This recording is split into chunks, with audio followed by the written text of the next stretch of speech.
Okay. Yes. So, yeah, good afternoon, and sorry for arriving a little late. So, many of you, huh? That's good. All right. So, as you know, this is prescriptive analytics that we're dealing with. Okay. Hello. Oh, anyway, what's this someone else?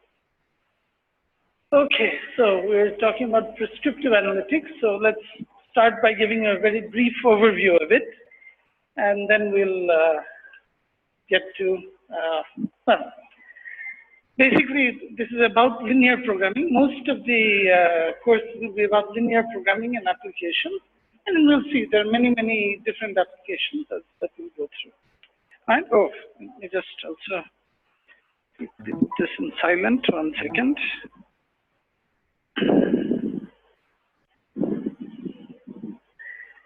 Sorry, 1 second.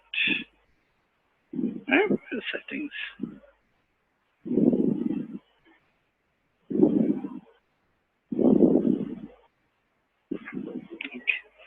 All right, then, yes. So you've had one lecture each on predictive and descriptive analytics. Have you started those? Okay, good. Last week we had 2 classes each or 1 class each? 1 class each. All right, so basically. All right, of course, we'll first talk about, oh, I see. Some chats already. Voice is breaking. Can everyone hear me now? Oh, all right, yeah. Yeah.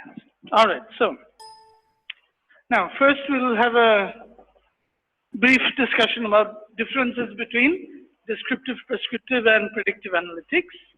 Then we'll look at how moving from predictive to prescriptive analytics is along the business value chain, various types of prescriptive models, and then choosing the right method for our analytics. All right? Oh, something went wrong.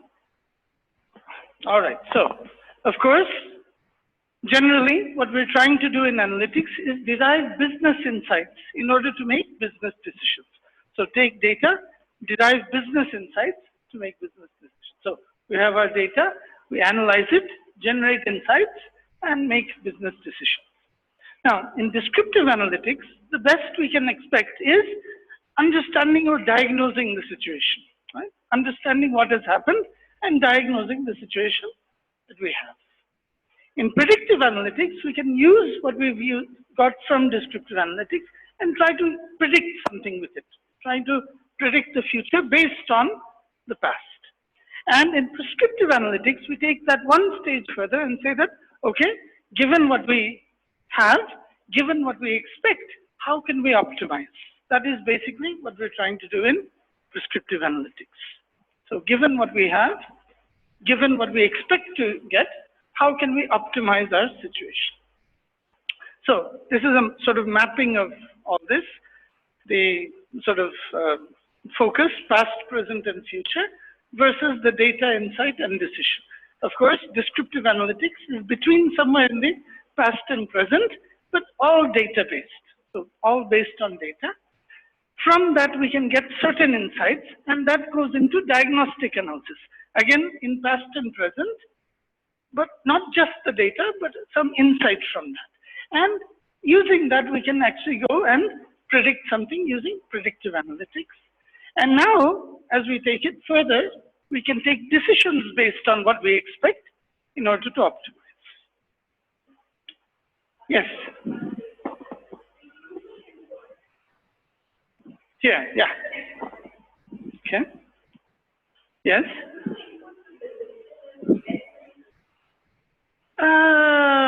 Actually, no, not necessarily, not necessarily. See, okay, let me just repeat it. So human input is what you're looking at. Actually, see, of course, decision making, of course, see, now you have what are called automated decision making. So that sort of cuts out all these things so that you can just directly take data and get decisions based on that. But of course, what you're saying may be right, of course. I'm not sure. Not that we see, in certain decisions you cannot cut out human beings, right? So, but certain decisions, of course, can be automated. So I think it depends on situation to situation. There's no 100% answer to that, really. I don't think you can definitely, but in certain routine situations, you can of course automate them. You don't need any human intervention. So it really depends on how critical the situation is, really. So I think that's the best way to answer that. I'm sorry. Yeah. So there's no clear answer. Okay. So descriptive analytics, of course, is the first stage of business analytics. All right. And still, more than 80% of analytics is descriptive still. Okay. It looks at past performance and understands that performance by mining historical data to look for reasons behind past success or failure. And mostly it's management reporting, such as sales, marketing, operations, finance, and uses this type of post-mortem analysis. So looks for certain patterns that we may find to explain what has happened. Right? So really, the purpose is explanatory. Why did something happen? Why did something not happen? Okay, of course, predictive analytics is the next step. Answers the question of what is likely to happen. So, given what patterns we found, what is likely to happen after this? So, it's combined with rules, algorithms, and occasionally external data to determine probable future outcomes of an event or likelihood of a future situation occurring. And now, the final phase. Okay. Again, this is sort of marketing the prescriptive analytics. But really speaking, actually, prescriptive analytics, I think in things like ERPs where you can, for example, optimize, I think actually the amount of prescriptive analytics that is actually done is very limited. The actual analytics that is, prescriptive analytics that is done is limited, mainly because people spend more time doing or understanding the basic issues than actually optimizing. But ERPs are supposed to optimize, but finally I think the element of optimization is very limited, maybe maximum 5%, right? So anyway, so it's supposed to be the ultimate frontier. It goes beyond predicting future outcomes by also suggesting actions to benefit from the predictions and showing the implication of each decision option. So it's the final frontier of analytic capabilities, of course, and suggests decision options that take advantage of the results of descriptive and predictive analytics through application of mathematical and computational sciences. And not only anticipates what will happen and when will it happen, but also why will it happen. Okay, so in a sense, it's a combination of descriptive and predictive analytics to get optimal solutions. It also suggests decision options on how to take advantage of future opportunities or mitigate future risk, and shows the implication of each decision option. So basically, that is something called stochastic decision, stochastic optimization, where you sort of optimize something now and then look at what possible states can occur in the future and what decisions can take place in future as well. So you're sort of optimizing over time, subject to whatever outcomes happen in the future. Okay, so it continually takes new data to re-predict and re-prescribe, thus automatically improving prediction accuracy and prescribing better decision options, and especially hybrid data. So now we talk about, sure.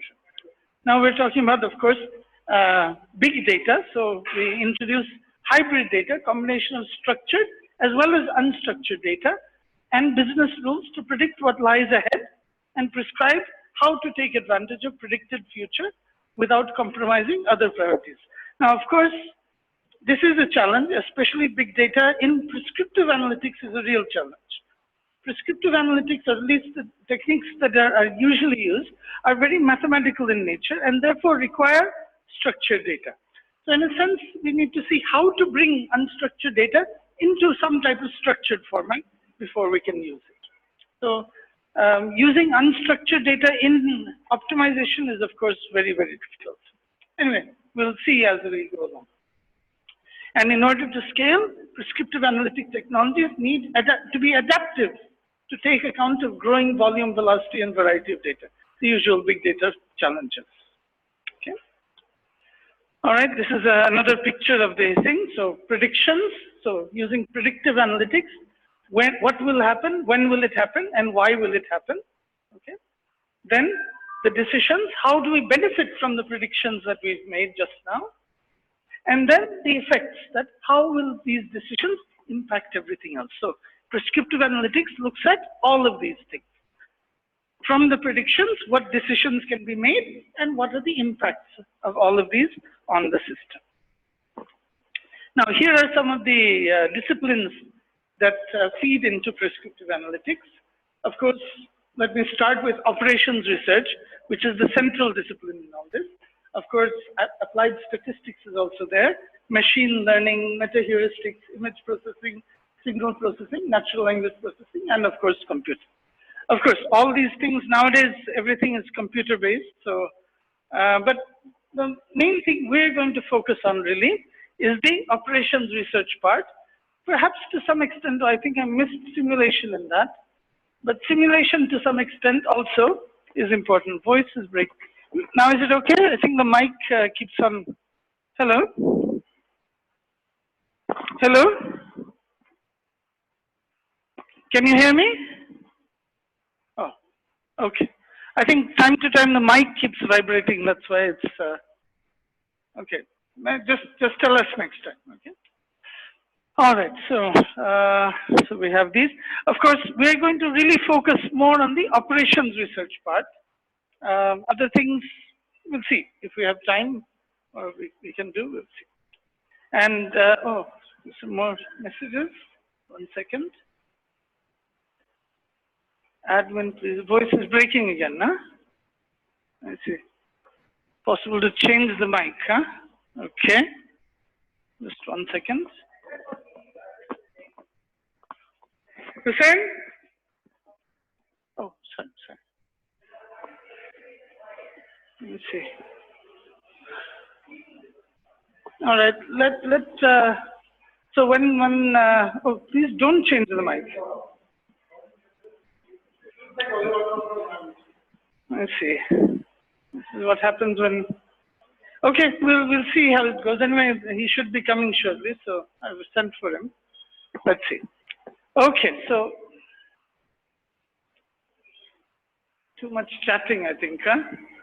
Okay, it's clear. All right. Okay, so all right. So this is another view of the same thing. So here is our data, structured as well as unstructured.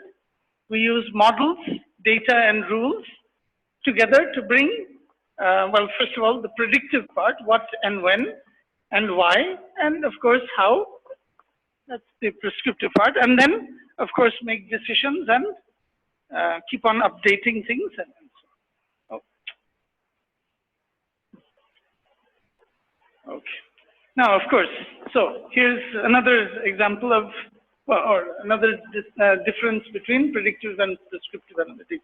So analytics can tell you what could happen if you take certain actions. So from predictive analytics, is Tom likely to buy a pair of trainers in the next 6 weeks? So particular individuals, what type of purchase decisions they can make? Or is he likely to buy in the next 2 weeks if offered a 20% coupon? So if there's a discount, what type of result or what type of action will it take? And from prescriptive analytics, what action should we now take to increase the probability that Tom will purchase? For example, offer Tom a cashback reward towards his next shoe purchase. And what is the optimal action for maximizing profitability while meeting all other business objectives? 15% or 20% off coupon, and which brand of trainer? So basically looking at, so taking the results from predictive analytics and deciding what is optimal from that. Okay, so here's another example. Outputs from predictive analytics are key inputs to prescriptive analytics. Predictions perform an essential function by estimating values of unknown data variables. For example, unlike known variables such as customer address, likelihood to become delinquent, is a variable that is an unknown value. So, for example, from predictive analytics, probability of purchase, probability of delinquency, attrition, probable revenue, and probable relationship profit, and so on, all come to the decision maker. And based on these data-driven insights, we can estimate and compare likely outcomes of any number of actions and choose the very best action to achieve business objectives. Right? So all these are put together to come to final decision making. All right, so here's another set of examples. So in descriptive analytics, the question is what has happened? And for example, in the general business example, how many cars did we sell last year? And for example, in healthcare, how many patients were diagnosed with high blood pressure last year? Okay, that is a descriptive question. Just what is the situation or what has happened? In diagnostic analysis, we're looking at why it happened or why did it happen. So why did we only sell X cars last year? Why not more? Why not less? And in healthcare, why did these patients develop high blood pressure at all? What were the causes of these happening? And from that, we're trying to see in predictive analytics what will happen next. So if I run certain number of advertising programs, how many cars can we sell this year or next year rather? And for example here, what are the chances of Mr. Jones' high blood pressure resulting in stroke? And now in prescriptive analytics, what type of decisions can we take to make this happen? So what do we need to do to sell X number of cars next year? How many advertisements? Or what is the optimum number of advertisements that we should run? And for example here, Mr. Jones should be put on X medication to prevent high blood pressure from resulting in stroke.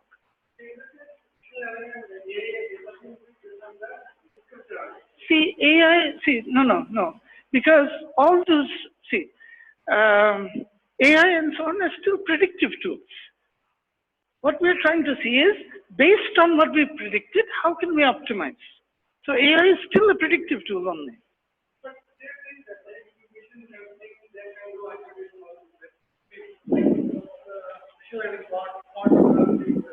Machine learning, yeah.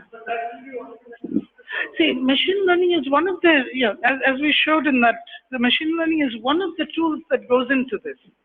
Machine learning is one of the things that comes into this, but yeah, to some extent, because you generate rules and then apply them. But still, I don't think machine learning is strictly speaking a prescriptive tool. It's still mainly predictive, mainly a predictive analytics tool. Right? But it is one of the inputs that comes in, of course. Okay. Oh, again, some question. Now suddenly so much. Okay. All right. Yes. All right. Okay. So here are some of the stages. All right. Let us see what is happening. Okay. Maybe we'll just keep the chat open on voice is clear. All right. We'll just keep it. Oh my God. All right. We'll keep it to one side like this. Let's see. No, we can. All right. What about down here? All right. Down here somewhere. Okay. Okay. So, all right. So again, basically looking at stages of predictive, descriptive, predictive, and prescriptive analytics. So as I think, of course, they're saying 70%, it's more than 80% actually. Mostly descriptive and diagnostic analysis is what goes into business analytics. Predictive 15 to 25%, but that's again oversaying it. I think maximum 15%, and prescriptive analytics up to 5%. Okay, is the current level of penetration of all these. And here are some of the standard or some of the questions that we come across. So in standard reporting, what we're trying to do is looking at what has happened. Ad hoc reports, how many, how often, and where, a specific type of thing. Query or drill down, what exactly is the problem in some specific areas. These are the basic descriptive and diagnostic problems. What requires action for alerts? Why is it happening? Statistical analysis. And what will happen next? Those that come into the predictive analytic part. And then optimization. What is the best that can happen? And what is the best, including the effects of variability. That comes into an area called stochastic optimization, which we'll be again looking at later. Okay. All right. I think this is getting a little boring reading all this. All of you can read the rest of the slide. I'm getting a bit bored doing all this. So just read all these. Okay. Maybe we can talk a little about this. What happened? We'll talk a little about this. All right. Now, in prescriptive decision models, all right, you're basically trying to find the optimal solution of a problem. So here, optimization means finding the values of decision variables to minimize or maximize something like cost or profit of the given system. Okay. So we define our system, identify what are the decision variables that we need to concentrate on, express our objective function. The objective function is the quantity that we're trying to minimize or maximize. So for example, what we generally we want to maximize total profit, or in a given situation, sometimes minimize cost or maximize revenue, this type of thing. So we try to identify objective function and constraints. The constraints are limitations or restrictions on the variables that don't allow us to go on optimizing forever. The optimal solution is the values of the decision variables that maximizes or minimizes our objective function. Okay, all these. Now, here are some examples of optimization problems. We have something called vehicle routing. Anyone has heard of a vehicle routing problem? What is a vehicle routing problem? Well, suppose you have a certain number of items that have to be dropped off. For example, post office. They have letters, they have to drop them off in different. So, should they have one van that goes all the way around the city in circles and drops them off? Or should we have smaller routes like this? So, how to optimize the routes given what you need, and there could be limitations, right? So, maybe in some area, we have some big packages to give in this area. Maybe some smaller packages like that. So, it depends on how much has to be shipped to different locations. Right? So, how do we design the routes so that we can drop off each of the things at minimum total cost? That is the vehicle routing problem. Very, very useful. I think all these logistic companies, all these things, retailers, supply chains, all of them basically use this vehicle routing. Another thing is job shop scheduling. Everyone has heard of job shop scheduling? So in job shop scheduling, basically, you have certain job shops. So different departments, like for example, there will be a machining department, maybe some, I don't know, something else. What other departments are there? Some, QA, okay, last will be QA, something else, quality, what else, what other things? Maybe some finishing or something, some finishing, some sanding, something. Some different departments will be there using different processes. And you have different types of jobs. Usually these jobs are small scale, smaller quantity, but they require different types of things. So for example, maybe one job has to go, and you can estimate how much time they need in different departments. So how to schedule these so as to minimize the total processing time. Right? So which job should be done first in which department so that the total processing time becomes minimized, so that we can produce all the parts at minimum time. Okay? Equipment scheduling is a similar type of thing. So which equipment to run in which departments so that we're minimizing total time spent running these. Bin packing is another thing. So for example, you have certain items that have to be shipped somewhere. Now you have different trucks.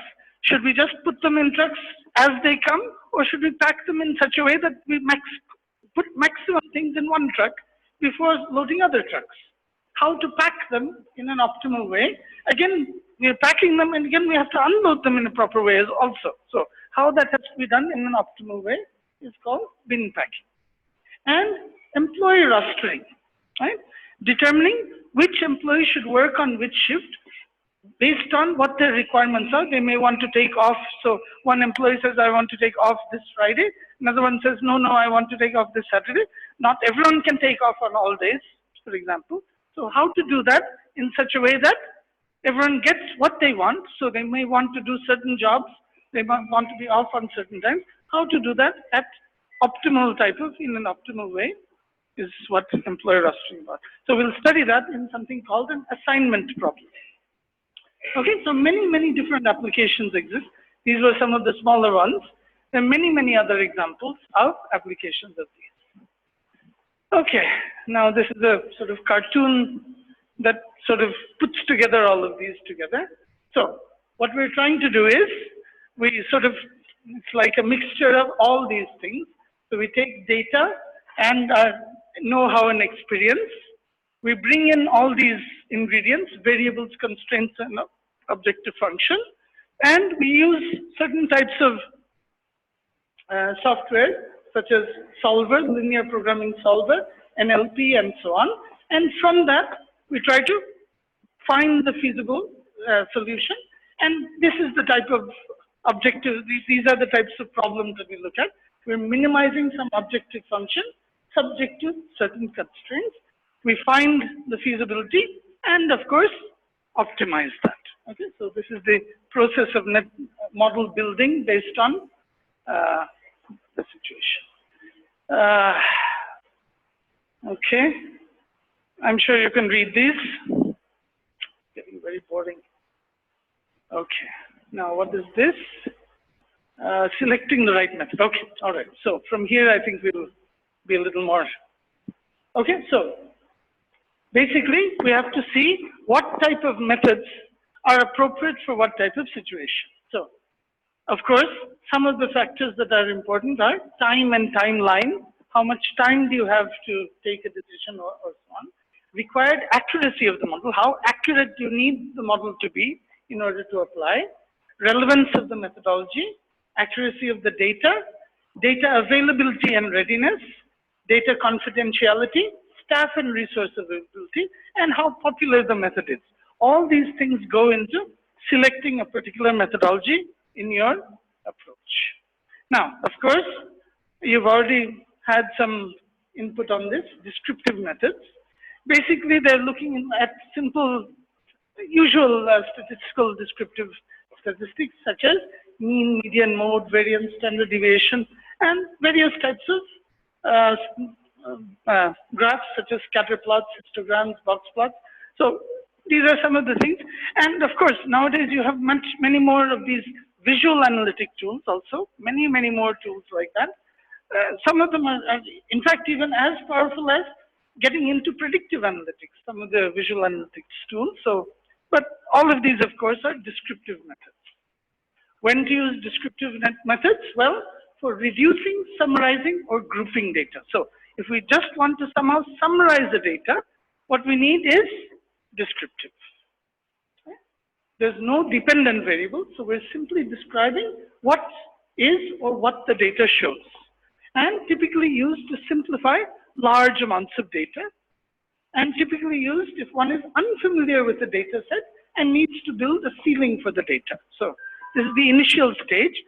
And in fact, even in advanced studies, first thing we need to do is descriptive. So it's not that, oh, it's too simple to do. It has to be done. We must, before doing any predictions also, we must understand the basic nature of the data, explore different situations and so on. Okay, so that was descriptive methods. And what are the different methods here? Oh, so our next one is predictive methods. What we have here is things like regression, clustering, classification, statistical inference, and simulation. Right? Anyway, sir will be doing these. Well, we'll just give a quick overview of them.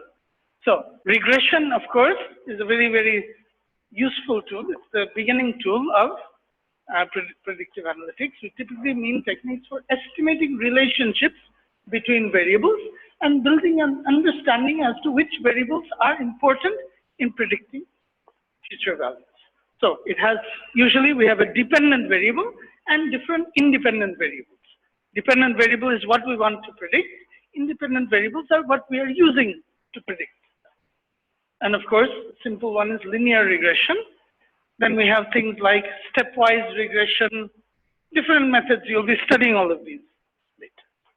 Okay, then we have more complex forms of regression, something called shrinkage regression or ridge regression. And anyone, by the way, working in analytics? Anyone in the analytics industry? Generally, one or two people in BI, yeah? Okay. And you? Business analyst, as in business analytics or mix? Oh, okay. Prescriptive. Oh, okay. All right. All right. We will discuss later then. Maybe in coffee we will have a short discussion. All right. So ridge regression is a special type of regression when we have more variables than observations. I think, have you started regression yet? Not yet. Okay. Anyway, you will start. I think tomorrow you'll be starting. So when you start regression, you'll see that one of the conditions required is we must have at least 10 times as many observations than variables. So when we have less variables, observations than variables, we need something further. So this is an example of some of the techniques that are used when we have less data. Then there's another nice form of regression called logistic regression. In logistic regression, we have a case where the dependent variable is categorical and especially binary, 0, 1 valued. Okay, so for example, this is used in credit score models. So trying to work out how likely a person is to default on a loan, for example. Okay. Then there's another technique known as clustering. So trying to identify groups that are similar to each other, groups of units that are similar to it. So for example, when we want to segment our customers, trying to identify which of them are similar, then this is a quite simple, quite nice approach. And some of the techniques used here, for example, hierarchical clustering, trying to identify which units are close together in a hierarchical manner. Right? Again, you'll be studying these in predictive analytics. And classification, what are called decision trees or classification trees. CART, it's called CART. Classification and regression trees and various others. Okay, so again, there are different methods that sort of, see, whereas regression, the nice thing here is, whereas regression is a continuous type of process. So for example, when we write y equals a plus bx, as x increases continuously, y also increases continuously. Whereas what often happens is, in a tree type thing, there's a cutoff point. When something happens, then something else happens. When that type of discrete behavior happens, a classification tree is better. So after a certain point, a certain thing happens. Right? So for example, when someone is unable to pay, then they'll start defaulting. For example, when the salary or when the income decreases below a certain point, but it's not a continuous phenomenon. It's not that you're continuously decreasing the payment. So when it falls beyond a certain point, it will default.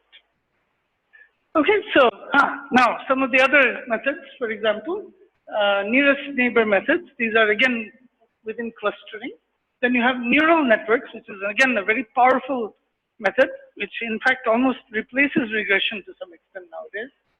And we have also things called Bayes, naive Bayes, and many other methods that we can look at. Okay, statistical inference is another thing, looking for differences, basically trying to identify differences.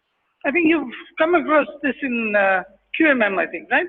Hypothesis testing, right? So many of these, and especially this is used in design of experiments. In design of experiments, basically what we're trying to do is, what is that technique called? Response surface technique. In response surface technique, what we're looking at is, we're looking at multiple, predictors. And what we do is, we sort of look at different levels of each of the predictors and try to find out what is the best point what is the optimal response given different levels of the predictors.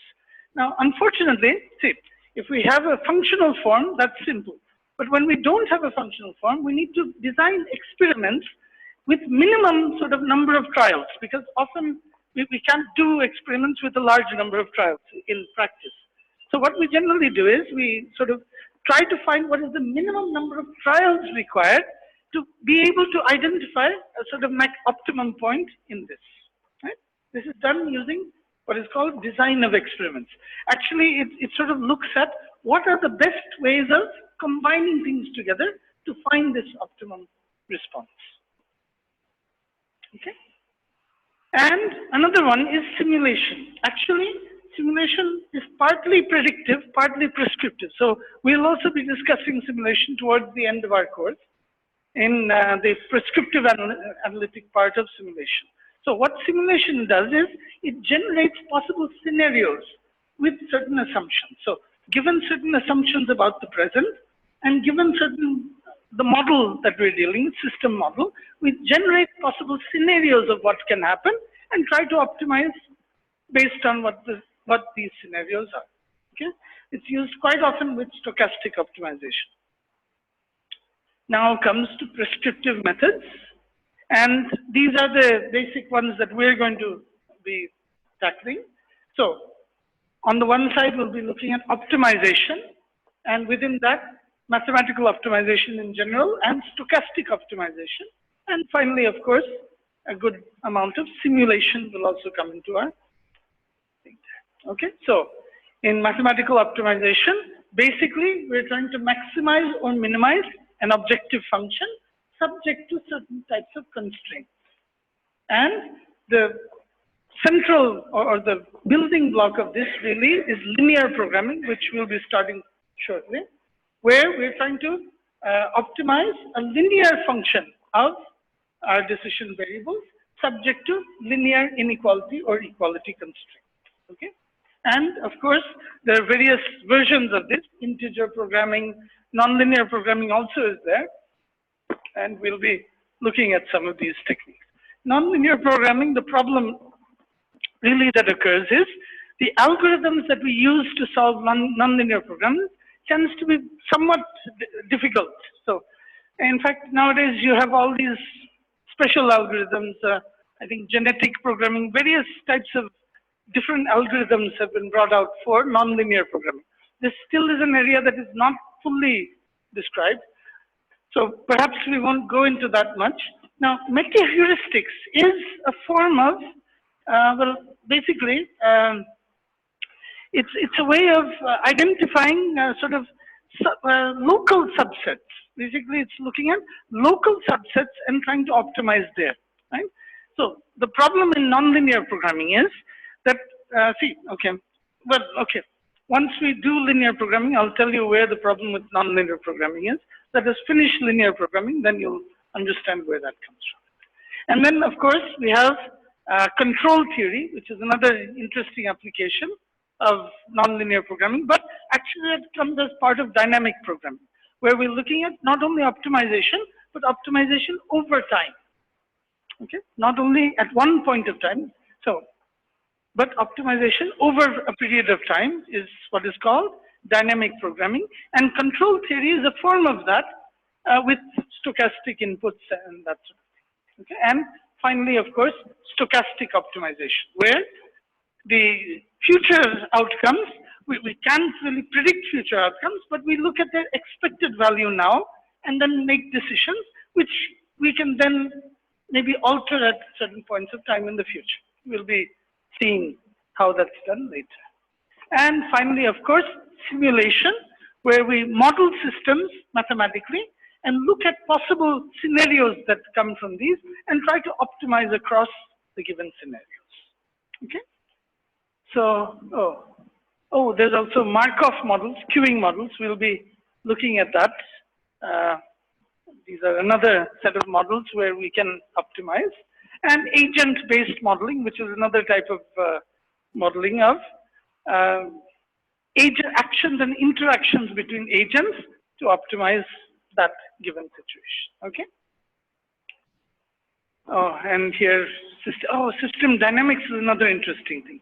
In system dynamics, it's in fact an advanced form of simulation where we look at feedback. So we look at different processes evolving over time, and if you allow feedback between sub-processes, how that ends up resulting in the equilibrium or evolution of the system, how that affects the evolution of the system is described by system dynamics. Yeah. And okay, another example of simulation. I think this is more of a system dynamic. And here are some of the mapping of that. Okay, so in descriptive analytics, you have all of these: OLAP, business intelligence, dashboards, visualization, and so on. Then in diagnostic analysis, data mining, model fitting, statistics, machine learning, scoring, and forecasting in predictive analytics. And here we get to heuristic rules, optimization, and simulation. Right? 4 different prescriptive analytic tools. Okay, and some of the application. I think you can read all of these, right? It's not a very big thing, okay? All right, good. So we've gone through one slide. Again, there's a little, oh, is there some, sorry? Oh, question, huh? Okay. No. It's just like going through the heading. Huh? Which one? Oh, what happened? With example and a bit slow. Actually, if I give the examples of that, no, please read that, and then if you have doubts, you come back to it. It's not so, okay? No, the answer is no. You go faster. All right. Okay, so. No, the reason, no, let me. Then? Oh, the name of the PPT. That was this one, Prescriptive Analytics Introduction. What is happening? Where are we? Oh, it's here. Okay. What happened? Okay, yeah, sorry. If we go slow, we'll end up just doing this for 20 lectures. Sorry, we have to go a bit faster. This is theory part. I'm sure you can read up this and make sense of it, okay? Please, I'm sure you can do this. When it gets to the applications, I'm sure you'll be happy that we went fast here. Okay? All right, so let's get. No, there are many. Let me do them, and then you can ask me why didn't we do other applications, okay? Instead of asking at the beginning, let's do it. Oh, how did we? Here it is. Okay, so again, this is a theory slide, so I'll go as quickly as possible through it so that we, and again, I'll skip some of it. All right, now, the 3 disciplines that we're going to look at are, in a sense, very similar to each other. That's why it's all put together. Operations research, management science, and decision science are synonymous with each other, more or less similar to each other. It's an approach to the decision making based on scientific method using quantitative analysis. And basically, what we're trying to do, it's all a form of optimization, trying to optimize different things. Here are some of the techniques that we're going to go through. Okay, first and most important thing, in fact, 80% of the course basically is on linear programming. Okay, very, very important, and please listen to it carefully. Now, from there, we go into little on what is called integer linear programming, which is a form of linear programming still, but then network models. So there are things called transportation networks, project networks, all of these come under network modeling and how to optimize there. PERT CPM, you must have come across PERT CPM in project management. So project management, how to optimize projects, minimum duration, minimum cost, and so on. Then also all these come under this, then we have decision analysis that looks at how optimal decisions can be made generally. goal programming, which then goes into multiple objectives. So when we have multi-objective functions, how can we manage those? And along with that, we have something called analytic hierarchy process, which is another form of multi-criteria decision making. Then dynamic programming, which basically looks at optimization over time. And then on this side, we have more stochastic modeling. So Markov processes, which are a special type of stochastic process. Stochastic dynamic programming, which takes dynamic programming, that is over time, but brings in random inputs or random situations, or stochastic situations. Inventory models, queuing models, and of course, finally, simulation. Some of the techniques will be, I don't think we can do all of them, but at least as many as we can, and the applications in analytics. Now, the 7 steps, of course, most important is defining the problem, defining and formulating the problem, right? The most important aspect of all of this. Then identifying the set of alternative solutions, okay? Determining the criteria for evaluating these alternatives, and of course, finally evaluating the alternatives and choosing the alternatives. So these 5 things are part of the decision-making process. Then implement the chosen alternative and evaluate the results. Okay, very common sense type of thing, okay? All right, and this is the rest of it, and the rest is a story, right? Okay. All right, let me just give a process view of this. All right, so what will finally, most of the models will look something like this. So on the one side, we have controllable inputs. That is what we can control about the system. Yes, those are the decision variables. That is what we are trying to decide about the system. On the other hand, there are a host of factors that we cannot control about the system. Those are uncontrollable inputs. And they are usually environmental factors, and there are 2 types. Either they're parameters or random inputs. Now, what we mean by a parameter is something that may not change for a short period of time. In the long run, it may change, but at least for a short period of time, for maybe 1 period or when we're looking, it won't change. But there are certain inputs, random inputs, that may vary. Okay? Now, both of these, that is, decision variables as well as uncontrollable inputs, come together in our model. Right? All of these, that is, what we can control and what we cannot control, are combined in our model, and the output depends on all of these. So the final goal is as follows. What we want to decide is how to optimize our performance, that is either maximize profit, minimize cost, something about our performance based on what we can decide and subject to whatever constraints or whatever external inputs we have. So, especially in the case of random inputs, when there are random inputs, how to best optimize with whatever we can control is the biggest challenge. Right? That is basically what we're trying to do in operations research. Of course, to start with, we'll cut out this part. We won't have any random inputs. In linear programming, it's just decision variables to output, and we're trying to maximize. So that's what we'll concentrate on initially, and then we'll get to this. Okay, you can read all of this. Please, what you can read, please read. I'm not, okay. So let's start with a little about linear programming, which is the most important aspect of, or the building block of prescriptive analytics. So what do we mean by linear programming? Well, basically, it's just as we seen before. We have an objective function. We're trying to maximize or minimize an objective function subject to constraints.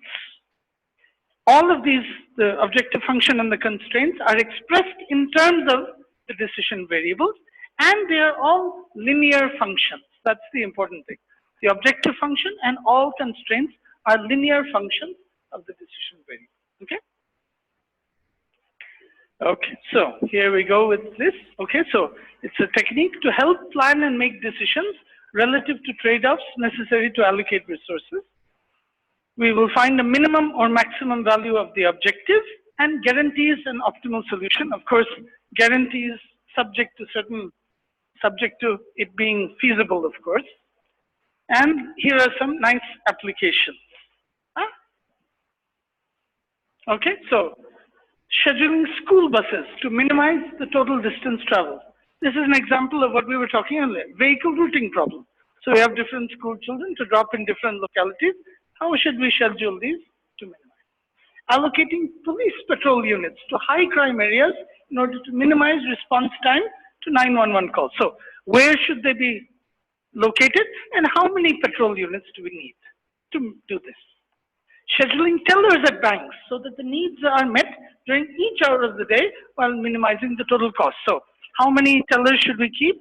And if there's a bigger crowd, should we increase, should we decrease? How should we go about it? Okay. Yeah. All right, selecting the product mix. Selecting the product mix in a factory to make best use of machine and labor hours available while maximizing firm's profit. Picking blends of raw material in feed mills to produce finished feed combinations at minimum costs. And determining a distribution system. So entire supply chain can be optimized. So how should we determine or how should we design our distribution system to minimize the total shipping cost? That's what is called the transportation problem. Oh, there's some more. Okay, I don't know why the picture is there, but anyhow, developing a production schedule that will satisfy future demands for a firm's product and at the same time minimize total production and inventory costs. And allocating space for a tenant mix in a new shopping mall so as to maximize revenue to the leasing company. Something called revenue management, something new, especially like hotels and airlines. These are quite, let me get rid of this picture, it's unnecessary. Why the picture was there. How do you, okay. All right. Okay, yeah, no need of the picture, no? Okay, good. All right, so what do we need in a linear programming problem? Huh? What was that? Okay, so we're trying to maximize or minimize some quantity, usually profit or cost, expressed as an objective function. And we need restrictions or constraints that limit the degree to which we can pursue our objective. That's a very important requirement. What else do we need? There must be alternative courses of action to choose from. That means there must be a feasible solution. And all of these must be expressed in linear form. So this is a typical type of format for a linear programming problem. So our decision variables are x1 to xn. Our objective function is a function of these. So c1, x1, c2, x2 up to cn, xn. And these c1 to cn are called objective function coefficients. Objective function coefficients. Subject to a set of constraints like this, a11 x1, a12 x2 up to a1 and xn less than or equal to b1, a21 and so on up to less than or equal to b2 and so on. All right, so we have constraints. These aij's are called, and the coefficients, technical coefficients. aij's are called technical coefficients, and the bi's are called RHS bounds. RHS bounds. So objective function coefficients are the CJ's, BI's are RHS bounds, and AIJ's are called technical coefficients. And this format, where we have a maximization problem with less than or equal to constraints, is called the canonical form. So maximization with less than or equal to constraints is called canonical form. Later on, we'll be talking about other forms also. This is a nice thing. And by the way, everything can be expressed in one of these forms. Okay, so canonical form. Okay, another way of writing it is compressing it. So the C1, x1 and so on can be written as summation Cj, xj. All those constraints can be written as summation Aij, xj less than or equal to bi. And in fact, you can just write it as a matrix. So Ax less than or equal to b. And of course, all the, very important. Another very, very important thing in a linear programming problem is all variables must be non-negative. Right? In a linear programming problem, the requirement is that all variables should be non-negative. Okay? Otherwise, we'll run into problems. Okay, so let's start with a simple application, which is a product mix problem. So what do we mean by a product mix problem? Well, it's very simple. So you have a set of resources, and with these resources, you can produce different products with the same set of resources. So an example, with the same resources, we can produce 2 or more different products. Some example of this?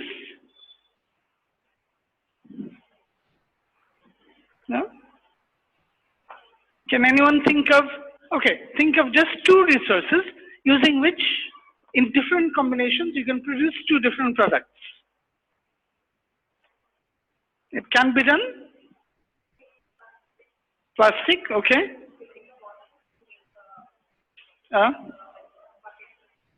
Okay, bottle or bucket. Okay, fine. All right. So using plastic, but I wanted 2 resources also. Yeah. Second resource. The plastic is gone, finished. Bucket and bottle doesn't need anything else, I think.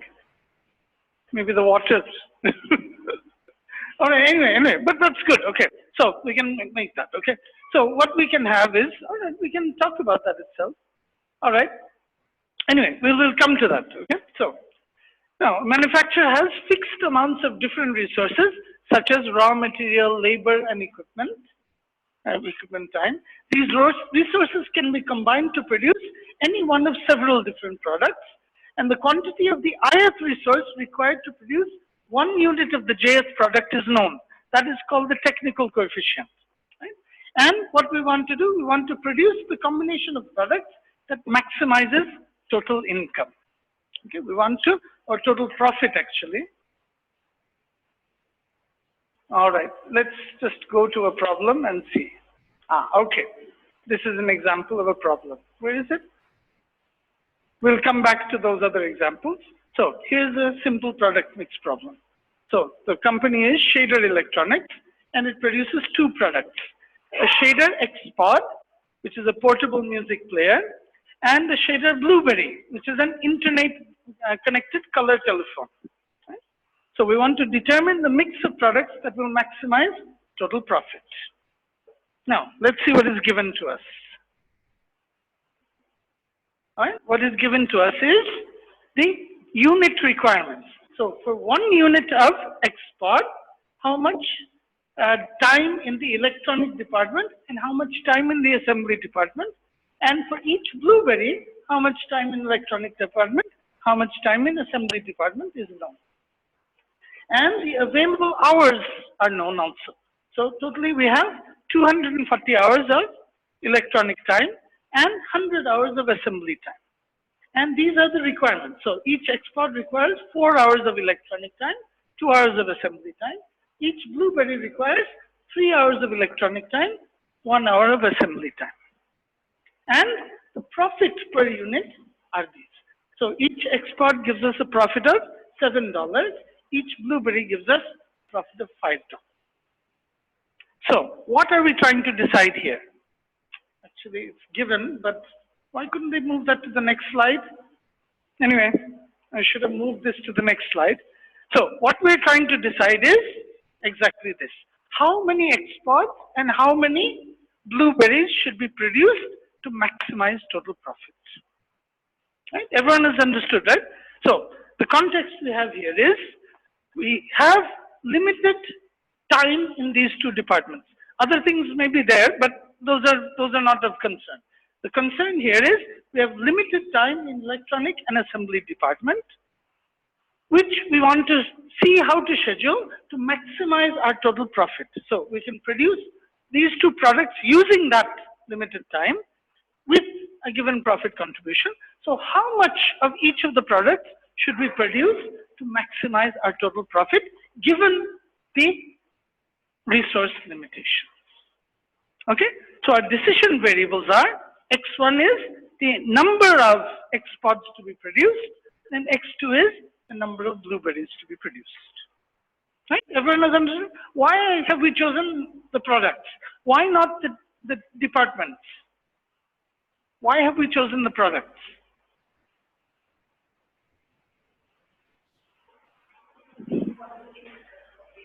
Well, because everything is expressed per unit. Everything is expressed per unit of product. So we just multiply that into the number of products to get what we want. Because all the data is expressed per unit, we're able to do this. If it was expressed in a different way, you may have to convert it. So be careful. That's when you collect the data, you have to bring it to this point that you can express it per unit. Okay? Okay, so our next thing. Okay, so let's see how to formulate it. So, of course, well, before we, so first, what is our objective? Well, we want to maximize total profit. Now, how do I express this in terms of X1 and X2? Well, each export gave me $7. So X1 export gives me how many dollars? 7 into X1. Each blueberry gives me $5. So X2 blueberries will give me 5 X2 dollars. So what is my total profit? 7X1 plus 5X2. And that's what I want to maximize. Total profit, which is 7X1 plus 5X2. That's what I'm trying to maximize. That's my objective. Everyone agrees? Okay, now, are there any constraints? What are the constraints? Where do the constraints come from? They come from the departments, the available hours. So in this case, we do not have more than this. So it will be something like less than or equal to. Something will be less than or equal to the number of hours available. That's what they're trying to express here. There are 3 types of constraints. Upper limits, where the amount used is less than or equal to the amount of the resource. Lower limits, where the amount used is greater than or equal to the amount of resource. And equalities, where we have to use exactly that much. Are there anything of the second 2 types where we need to use at least this much or exactly that much? No. We have at most that much. Basically, in this case, we have at most 240 hours and 100 hours in a sub. That is the most we have. We cannot go beyond this, and we don't need to equal this. Okay? And so all of the constraints will be less than equal to type. Now, let's see how it's done. Okay, first constraint.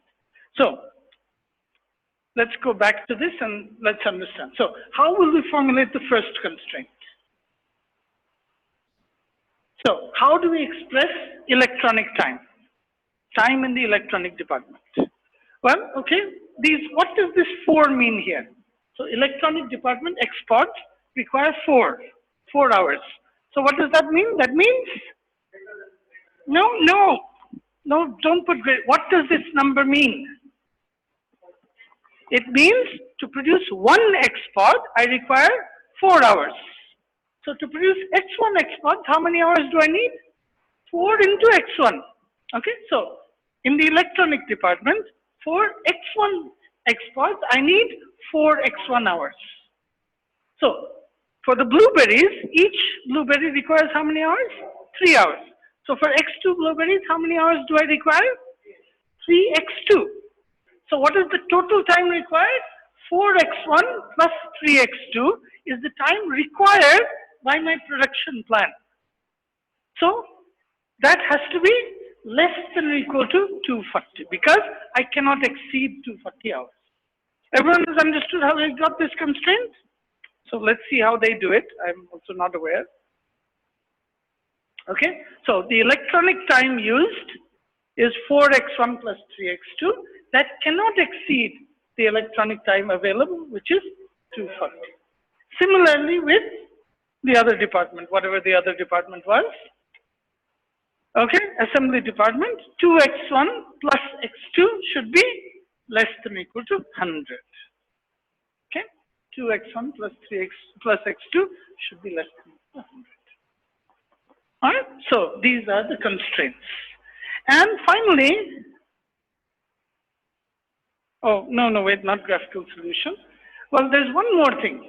Can we produce negative exploits, negative blueberries? No. That's why x1 and x2 should be non-negative. And so we can put this together. They haven't put it together. Huh? Well, we should have written it together. We don't have the... Okay. All right. Anyway, we can put it together as follows, right? It'll be maximize profit, which is maybe Z or something, which is 7x1 plus 5x2, subject to these. 4x1 plus 3x2 less than equal to 240, 2x1 plus x2 less than equal to 100, and finally x1 and x2 non-negative. That is in the form that we had here. Remember, at the very beginning we had that form. It's in this form. Maximize, what was it? 7x1 plus 5x2, subject to 4x1 plus 3x2 less than equal to 240, 2x1 plus x2 less than equal to 100, x1 and x2 non-negative. So that is canonical form. All right. So everyone has understood how we got that? Okay. Everyone has understood, no? What about you online people? No problem? Right? Yeah, okay. So, are you happier that I'm going slow here and not slow there? Anyway, I'm not going to go slow here anymore, but for one problem I went slow. Yes or no? Anyway, all right. Anyhow, I think she's maybe asleep or something. Okay. Okay, so now let's go. What happened? Oh, there's some response. Very happy, yes. Okay. All right, so where are we? Sorry?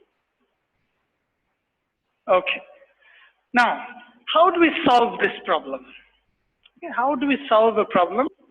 Now, luckily, this is a two-variable linear programming problem, so we can solve it graphically.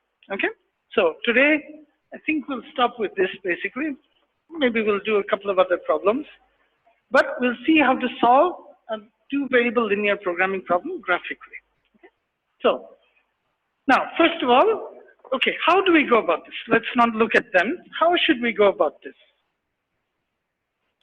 How should we go about this? Tell me. Okay, oh, we have a response. Okay, so you've solved it already, yeah? No, all right, good, but how should we go about it? Anyone? No, we'll get there.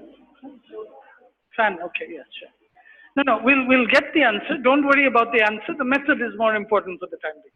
So, how do we go about solving this problem? So, we have an objective function, 7x1 plus 5x2. We have constraints. How should we go on? What should we draw in the graph?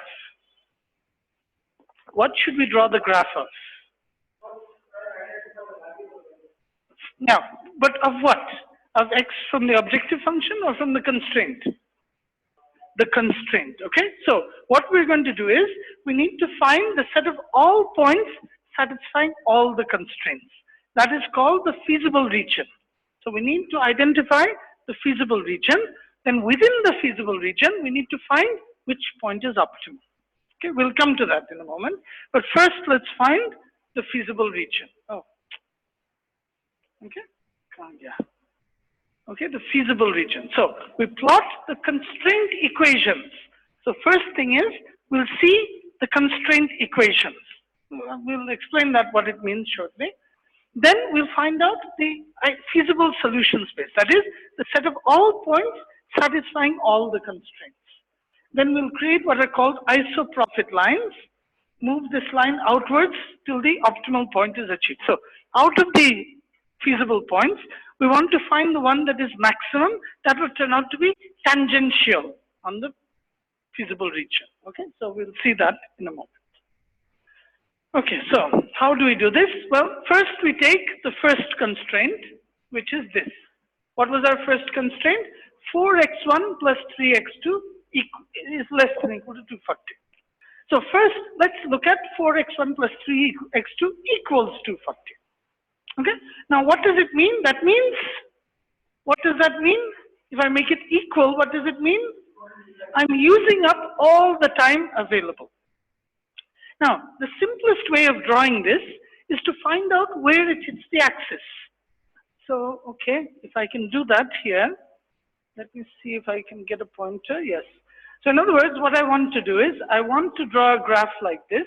Oh, not a very good graph, but all right, anyhow. So here is x1 on this x-axis, and here is x2 here, right? So I want to see where it cuts, basically for a line. All I need to do is draw a straight line, like not a very straight line, but anyhow. All right, where it hits the axis. So how do I find out where it hits the axis? So I'll put x2 equals 0 first in the first equation. And what does that give me? 4x1 equals 240. So x1 equals 60. Yeah, which is 6, right? 60. All right. So now, what does that mean actually that I've done this? What does that mean? Yeah. So in other words, if I use all electronic time just to produce exports, I'll get 60 exports. So if I use up all the electronic time just to produce exports, I'll get 60 exports. Similarly, if I put x1 equals 0, what will I get for x2? 80. So on the x2 axis over here, I'll get 80. Again, what does that mean? Yeah, so in other words, if I use all the electronic time available to produce blueberries, I'll get 80 blueberries. And so what does this line that joins these 2 points mean? What is this line? Sorry? No, it's a jargon. What does it mean? No? Okay. Not intersection, not yet. We're going to make an intersection, but what does it mean so far? See, okay, let me, oh yeah, it cannot exceed, but so when I put x2 equals 0, I got 60. So with the available electronic time, I can produce 60 exports, maximum. And with the available electronic points, I can produce 80 blueberries. So what is this line joining them? What does that mean? That is, this all possible combinations of exports and blueberries I can produce with the electronic time available. This is the set of all combinations. So any point on here is a feasible combination of blueberries and exports that I can produce with the electronic time available. Any point here, yeah. That's a combination. A combination, how many exports and how many blueberries I can produce with the given electronic time. A set of all possible combinations of the two. But our constraint was less than or equal to. That means I don't have to use up all the time. I have the time available, but I do. So what points satisfy the less than or equal to? All points below this. We're not only looking at points on this line, but all points below this line. All points below this line. Yes? Everyone has understood this? Now, let's do the same thing with this. So, put x2 equals 0, I'll get x1 equals 50. What does that x1 equals 50 mean?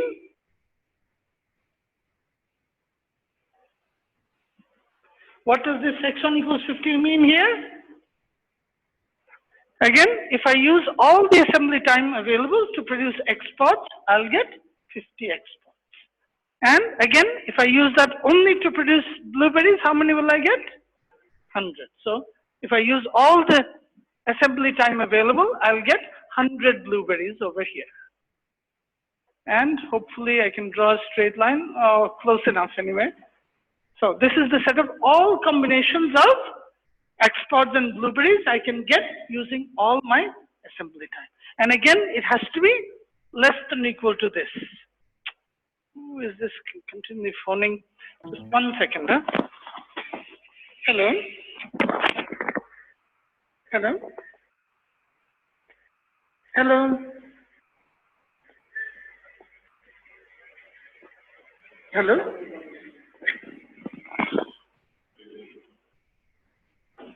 I don't know who it was. Sorry. Really sorry. I shouldn't do that, but anyhow. Okay. All right. So now we have to look below both of these lines. Okay. Below both of these lines. And of course, if you remember, x1 and x2 have to be non-negative. And so The feasible region that we'll get will be below both of these lines and in the first quadrant, above the x1 axis to the right of the x2 axis. So we'll get this region here. This is the region, this inside. Anyway, it's coming in another slide. So, who is this? Just okay. So let's see how they do it. Okay. So same thing. The electronics constraint, assembly constraint. Then we look at all points below both of these, which is this region here. Okay. So this is the feasible region. So what does this mean?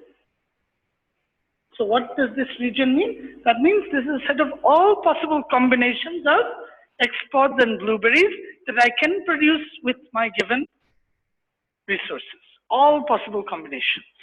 Now from these, I want which combination maximizes my total profit. So how do I do that? How do I find the combination that maximizes my total profit? Well, sorry, wait one second. Huh? So why not a combination? Okay, it's a good point to start. So you're saying let's produce XPods only. Where's this 50? Huh? 50 XPods is your solution. Okay. So let's do the following. Let's start with these. Sorry. Intersection. So why do you think the intersection is so important? Isn't XPod better than the intersection? We'll have to see. Sometimes the intersection is better. It depends. It depends. Okay. But okay. So it depends. Okay. Let's see what happens. Okay. So now we're going to use something called the isoprofit line method. Okay. Later on, we'll see we don't need this method, but better we learn this way. So in the isoprofit line method, what we do is we just take some combination. So here, let's see all combinations that give us a profit of 200.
Can everyone hear now? Hello? Okay, all right. A little better now, okay? All right, okay. Now, all right, anyway, don't worry. We'll repeat most of this in our next class that is tomorrow morning. Don't worry. Whatever was lost, we'll quickly recover. Don't worry. Okay, so let's just finish the rest of these examples. I think there are a couple of more examples. All right, so we'd already more or less discussed the idea of product mix problem. We just have about 5-10 minutes. So we'll just quickly wrap this up and we'll start again tomorrow with fresh, and we'll make sure the audio works tomorrow. Okay, so as we saw, for product mix problems, we were given a set of distinct resources used in different combinations to produce different products. This example was an example of this. What are the decision variables? The quantity of the products to be produced. So how much of the products of each type should be produced? And some of the constraints could be things like raw material, labor time, machine time or capacity, and market demand. And our objectives could be, for example, to maximize total profit contribution or to maximize total sales or revenue. This was a previous example was like that. Another type of problem are consumption-related problems. So we're given a set of products for consumption, okay? And the decision variables are the quantity of each of the products to be consumed. So how much should I consume of each of the products? And types of constraints could be, there could be a budget, maximum budget that we can have. Or there could be availability, there could be limited availability of some of the products. Or some of the quality or nutritional requirement. So for example, the fat level, we shouldn't eat much more than a certain level of fat. Or there could be some vitamin level. So we should at least have this much vitamin. So there could be both types of constraints. And adverse exposure or risks. So for example, certain foods may contain some like nicotine or something, right? So we can have maximum exposure to some extent. And what could be the objectives? Minimize the total cost or maximize total consumption quality of some. Okay? Now, here are some other examples. Another example is what is called the blending problem. Okay? So we have a fixed set of resources and combinations or mix of the resources in products to be produced. So what this especially happens in, for example, different blends of oil. Okay, so different blends, so you have different types of oils that are mixed together to produce other types of oils. Okay, so what blend of oil is best for, so how to mix it in an optimal combination type? Depends on availability of the different oils, so there could be limited availability of some oil. Product specification, so they may say that it requires 30% of some special type of ingredient or something. Production capacity, so there could be limited production capacities, and of course market demand. There may be a minimum demand or maximum demand for certain things. And some of our objectives here are maximizing total profit contribution, maximizing total sales or revenue, or minimizing total cost. So suppose the price is fixed already, minimizing total cost, for example. Okay.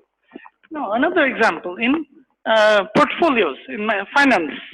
All right, portfolio construction. So we have a given set of financial instruments, investment instruments, and we want to determine how much should be invested in each of the instruments. So different stocks or different bonds or different combinations of these. So some of the constraints could be the budget or quantum available for investment. So we have limited investment amount. The risk exposure, by the way, usually risk is a non-linear thing, but sometimes we can express it in linear form. So that's why it's what is called an NLP, non-linear programming. Liquidity requirements. So we may want some amount of the investment to be liquid. And the investment horizon. Am I keeping it for 5 years, 10 years, 1 year? Depends on that. And we could either minimize total risk or maximize total return. Something like that. Okay? All right, media mix problem. Another very, in marketing, for example, another very nice area. So given a fixed set of media for advertisement, so newspaper advertisements, radio advertisements, and so on. And the number of advertisements to be scheduled in each medium. So how many radio advertisements, how many TV advertisements should I place? The constraints, well, there could be limited availability. The budget, each of these advertisements usually costs a lot, so there could be a limited budget. There could be certain marketing strategies or policies that we're pursuing. So the company may say, we want at least 20% TV advertisement. So again there.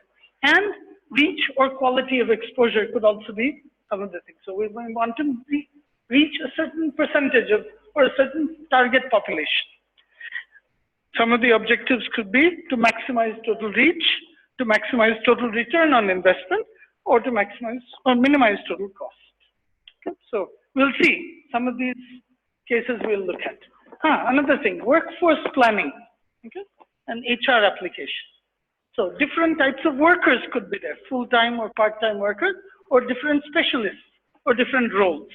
So looking at what is the optimum mix we should keep.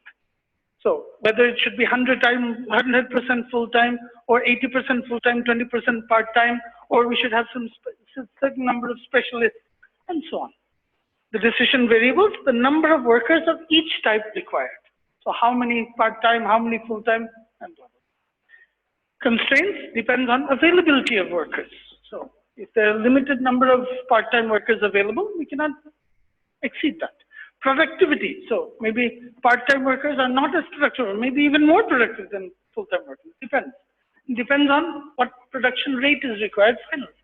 Production requirement or workload is also there, and for example, HR policy. So there may be a limitation saying that no, at most 20% of the workers can be part-time, or at most, and whatever. And we may want to minimize the total HR cost or wages, minimize total workforce size, trying to see what is the minimum workforce size required, and maximize total return on investment. Okay, another thing, outsourcing is another nice application of linear programming. So, given a set of products to be delivered, so we have some orders of some form, the quantity of products to be produced versus purchased. So, we have to deliver on these orders. So we have certain capabilities to produce maybe a certain amount of it. The rest of it we may have to purchase from outside to deliver. So it could depend on how much raw materials we have, how much labor time we have, machine time capacity, and depends on, of course, the demand and the number of orders placed. So how to achieve the orders at minimum total cost. What percentage or what we should manufacture, what we should purchase from outside to make. So maximize total profit contribution, maximize total sales or revenue, or minimize total cost also. Yes. In the example, yes. There could be multiple. Of course. No. See, okay. Of course, when you draw the graph, you have to be careful, but usually it's not that difficult. But yeah, sometimes you have to be careful. But anyway, we'll see that there is software to do everything for us. So,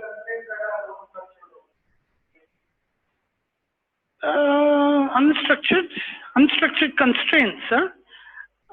No. We have to have, no, unfortunately. Okay, there could be, no, of course. There are advanced forms of linear programming that include what are called fuzzy constraints. That much we can do. But even they're unstructured, huh? Good question, actually. If it's unstructured, I don't think we can solve it using these traditional methods. You can model it through fuzzy methods. That's the best I can think of to answer you there. Fuzzy constraints can be the solution. Most prevalent, yes. Almost most of the things that are done through linear programming. 90% of, to this day as well, yes. The problem is, okay, let me just tell you what the main problem is. See, when it's non-linear, then you get what, in fact, I'll go back to that graph. Remember I asked you in this graph, all right, in this graph, I asked you whether an interior point can be optimal. In linear programming, that's not the case. The optimum solution must be one of the extreme points. But in non-linear programming, it could be somewhere right in the middle. Unfortunately, non-linear programming, the minimum can be somewhere, and you can have such a thing that The minimum is right in the middle, but it's surrounded by maximum points just around. So it's very complex actually. Nonlinear functions can be very complex. And the problem is most of the methods we use here are local methods. They will only look close to a point what's happening. And we cannot pick up a global pattern that way. That's where the difficulty is. And that's why most algorithms will be local algorithms. So we cannot really tell where the real global minimum point is or maximum. That's the difficulty in nonlinear programming. So even whatever methods do exist are very, very limited in that sense. When some functions like quadratic or some simple functions we can do, but when the function becomes very complex, unfortunately, even the best methods will not work. That's where the limitation is, and that's why not many applications are done for nonlinear methods. Yeah? But there are methods, there are some what are called genetic methods that work a little better, but again, with very limited success, very limited, and very limited applications also. Okay, so that's why most of the applications are linear in nature. Okay, so now basically, of course, most of our course will be about, as we said, linear programming. So how to formulate, we've seen one, but we'll be doing many, many more, don't worry. So we missed, those of you who missed the audio on that, we'll be doing more in detail later. Then some of the techniques and solution methods we'll also study. There's a method called simplex method, which I'll start next class. And much more emphasis will be on applications, right? Seeing applications and trying to apply them in your fields as well. So the more you try to see applications and try to apply them further in your field, the more you'll see why it's not applied actually. You'll start seeing, oh, you need this data, oh, you need that data, and then you'll say, oh, that's why it's not applied. Okay? You'll see that you'll have to start making assumptions of different forms, which generally you won't be able to get data for. Okay? So anyway, so any questions?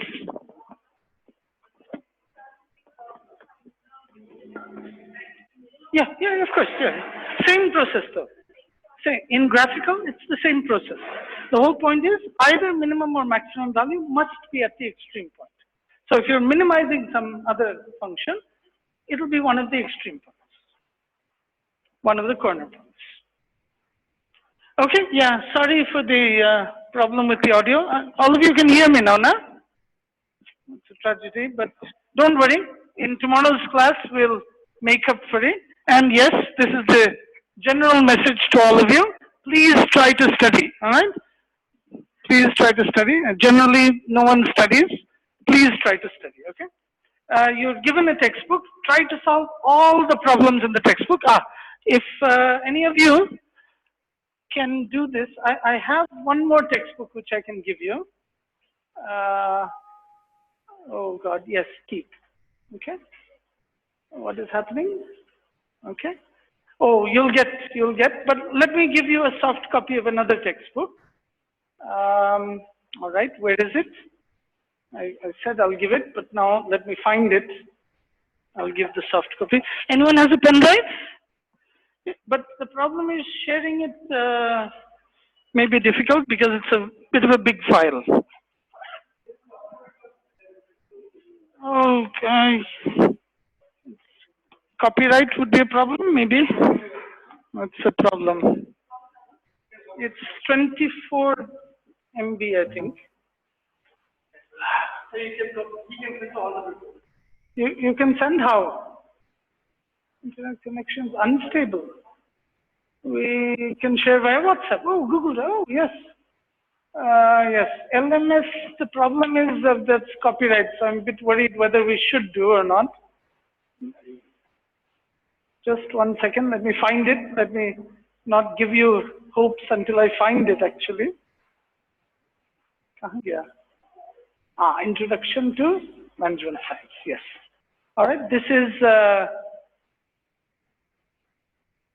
I won't put it in this, otherwise still not doing something. Okay. So I'll just keep it here. Okay. So this is the one. All right. So you can just take it and, all right. All right. So this is the one. It's lovely. It has many, many examples. And if possible, try solving all of the examples. So that's, each chapter is around 40, 50 problems. So I know none of you will, but try. Huh? It's a very good book. Very, very good book. Okay? All right. So you can, yeah, yeah. Oh, then you'll share it with us. Okay, no problem. As long as you don't involve me, it's no problem. Okay, so we'll see you again tomorrow. Okay, so hopefully, yes, it's charging.